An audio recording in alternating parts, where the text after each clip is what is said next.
पहले मरहले पे हमने इनको बता दिया ये कंटेनर हमारा रास्ता नहीं रोक सकते। इन कंटेनरों को तो हाथों से ही हटाकर हमने फेंक दिया था। हमारे ये कारकुन तो बीचौक पहुंच रहे थे। हमने उनसे कहा कि नहीं, वहां पहुंचोगे तो ये हमें पुलिस से लड़वाएंगे, ये हमारी ताकत को कमजोर करेंगे।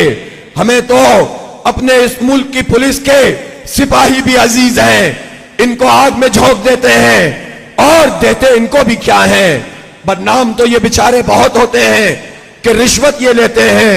लेकिन कोई पूछे कि पुलिस के एहलकारों को तुम देते क्या हो?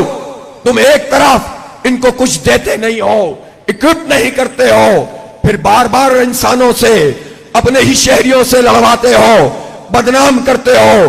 तुमने तो पूरा निजाम ही ऐसा बनाया है कि जो शरीफ लोग हैं, जो लोग हक पे चलना चाहते हैं, हलाल कमाना चाहते हैं, वो लोग कुछ करने के काबिल ही ना रहे।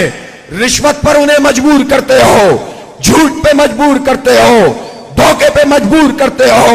यह निजाम, ये रिश्वत को प्रमोट करने का निजाम बन चुका है। ये झूठ और धोखे को आगे बढ़ाने का निजाम बन चुका है। जो हलाल कमाना चाहता है उसके लिए रास्ते ये निजाम बंद करता है, हराम के लिए सारे रास्ते खोलता है। इसलिए अब मसला सिर्फ इतना भी नहीं है कि बिजली की कीमत कम होगी तो मामला खत्म हो जाएगा, गैस की कीमत कम होगी तो मामला खत्म हो जाएगा, और आईपीपी पर अगर कार्रवाई होगी तो मामला खत्म हो जाएगा। इन मुतालबात के नतीजे में जो हमने कहे हैं, जो किए, जिस पर हम धरना दे रहे हैं, उसमें तो अगर तनख्वाहदारों का ये स्लैब ये खत्म करेंगे, बिजली की कीमत सिर्फ उतनी करेंगे जितनी बिजली की लागत है, और मजीद टैक्स हम नहीं देंगे।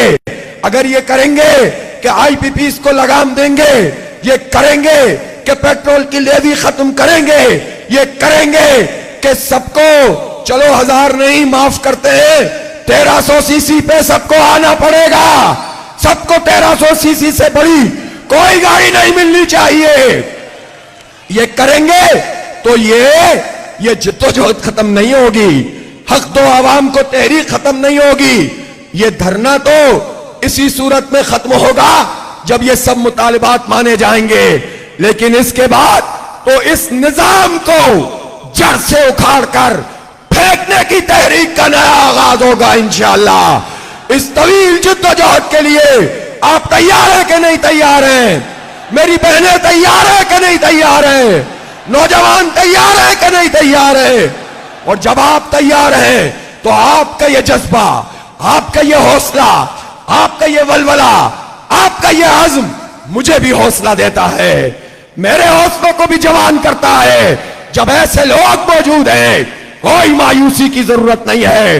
पाकिस्तान के लोगों, तुम तक मेरी आवाज पहुंच रही है तो सुन लो मेरे नौजवानों, इस मुल्क से मायूस मत होना, मत कते कहो ये कि यह हमारा कोई मुस्तकबिल नहीं।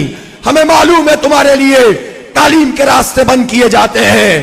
पाकिस्तान के नौजवानों, मैं जानता हूं कि तुम्हारे लिए रोजगार के मौके बंद किए जा रहे हैं। मैं जानता हूं तुम्हारे वोट को भी बर्बाद किया गया है, तुम्हारी आजादी को भी पामाल किया गया है।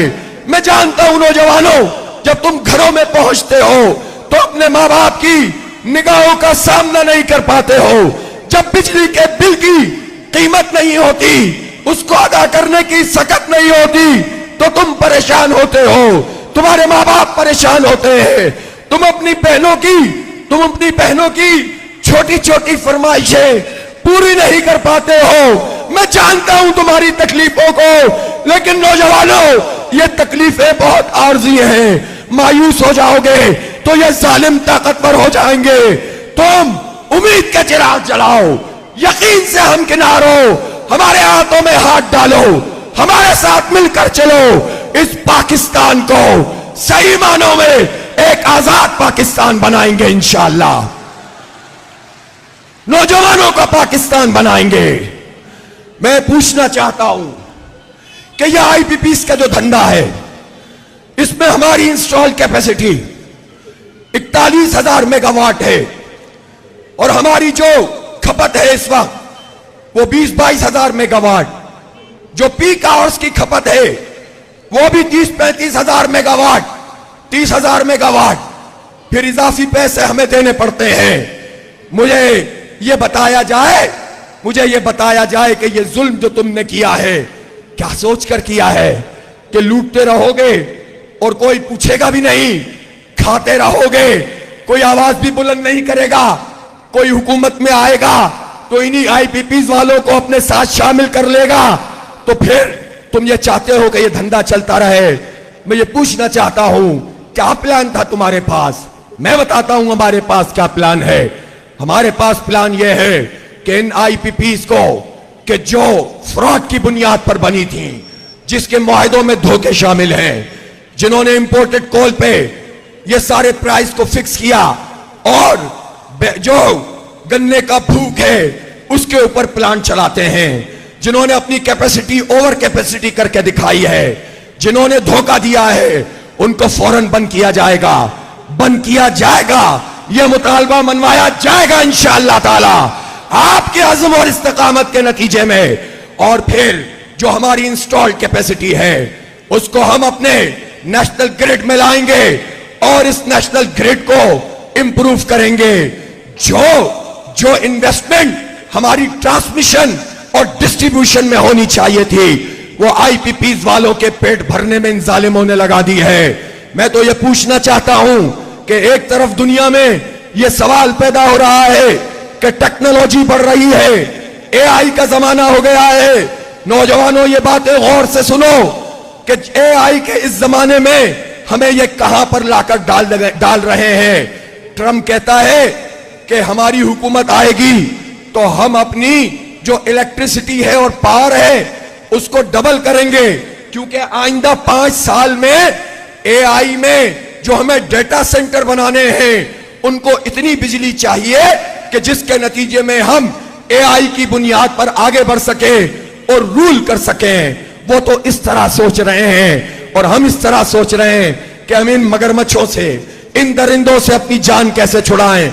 ये सारी इंस्टॉल्ड कैपेसिटी भी काम में लाएंगे इंशाअल्लाह।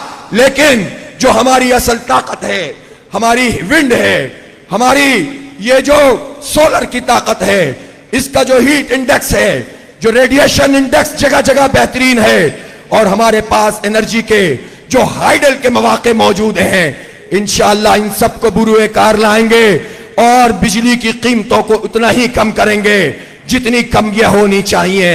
अभी तो हम मुतालिबात की फेज में हैं, अभी तो कोई इंतखाब नहीं हो रहा, लेकिन हम इस मुल्क की मईशत के मसले हल करना जानते हैं। वो नहीं जान सकते जिन्हें किकबैक्स लेनी हो, वो समझ भी जाए तो नहीं समझ सकते जिन्हें करप्शन करनी हो। हमें करप्शन नहीं करनी, हमें चाराने भी नहीं चाहिए, हमें अपनी जात के लिए कुछ नहीं चाहिए, अपनी जमात के लिए कुछ नहीं चाहिए, हमें बच्चों के मुस्तकबिल के लिए बहुत कुछ चाहिए। इसलिए नौजवानों, आओ इस अजीम तहरीक का साथ दो जिसका विजन भी बहुत आगे का है, जो इस मुल्क को हकीकी मानों में दोबारा से अपने पैरों पे खड़ा कर देगा इंशाअल्लाह।